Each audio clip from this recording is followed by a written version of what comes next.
2 फेब्रुवारीच्या दिल्ली संसद घेरा याच्या पूर्वी जर आमच्या भूषण गवई साहेबांनी सुप्रीम कोर्टाचे सरन्यायाधीश त्यांच्या हातात आहे कलम, मी जर असतो तर काय केलं समजलं, स्वयं संज्ञान घेतलं असतं.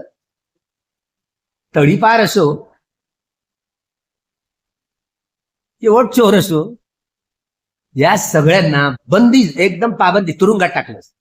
स्वतः हातात मिलिटरी घेतली असते काही दिवस आणि 6 महिन्यांनी पुन्हा निवडणुका घोषित केल्या असता. हा अधिकार, पॉवर सुप्रीम कोर्टाला आहे.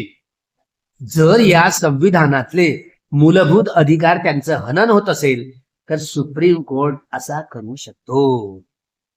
हे सुप्रीम कोर्टाच्या अधीन मामला आहे.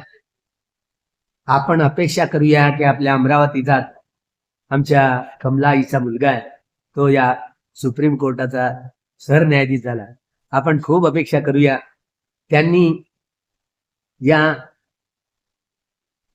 ड्युटीवर असेपर्यंत त्याच्या अगोदरच हे संधान लावावं. आणि त्यांची आई पण, कमला आई पण बोलत होती, तुझं काय मत आहे, मुलांनी काय करावं? ती बोलली ना, यांनी ईव्हीएम हटावून संविधान बचाव. बा किती मार्मिक गोष्ट काढली.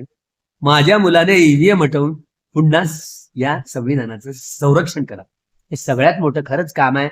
या देशाचं संविधानाचं संरक्षण करणं हे सुप्रीम कोर्टाच्या हातात आहे. अजूनही काही बिघडलं नाही. त्यांनी लवकर प्रतिक्रिया करून, लवकर संज्ञान घेऊन हा फैसला ताबडतोब करावा आणि स्वतः सरकार ऐकलं नाही तर बडतर्फ करावं. बडतर्फ सगळी राज्य सरकार आणि केंद्र सरकार बडतर्फ करून 6 महिने इमर्जन्सी लावायची. समजलं?